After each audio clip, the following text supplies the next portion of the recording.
لو عملنا مقارنة كده سريعة بين الدوري المصري والدوري السعودي، أو بمعنى أصح فرق الدوري المصري أو بعض الفرق الدوري المصري وبعض فرق دوري سعودي، وكمية الصفقات اللي بتيجي هنا وكمية الصفقات اللي بتيجي هنا.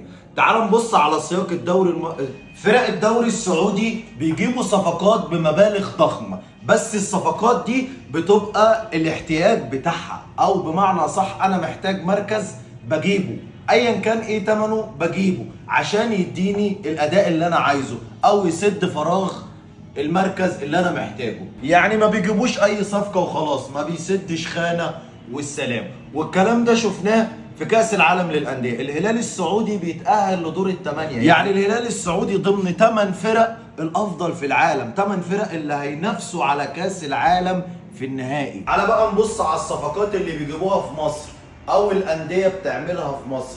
صفقات عندي في نادي منافس ليك، يعني انت مثلا زي حاجه زي الاهلي دي جايبين زيزو عندي في الزمالك، والزمالك جايب عبد الله السعيد عندي في الاهلي، يعني ده ولا كان محتاج ده ولا ده كان محتاج ده، بس المهم ان احنا بنعند في بعض على الفاضي على حساب الفرقه مش على حساب المركز اللي هو محتاجه.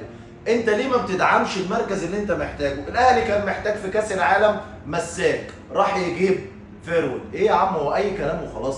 يا جماعة الفكر في السعودية دلوقتي مش مرتبط بفلوس وخلاص، لا، فكر مرتبط النادي محتاج مركز ايه، ببتدي ادعمه بكل المبالغ اللي انا محتاجها او كل المبلغ اللي بيقوله اللاعب بياخده، مفيش فيها كلام، بس انا محتاجه، انا عايز المركز ده. طبعا الناس اللي عماله تتكلم بقى وتقول لك اصل السعوديه بترمي فلوس في الرياضه وخلاص، السعوديه بتستثمر في الرياضه وخلاص.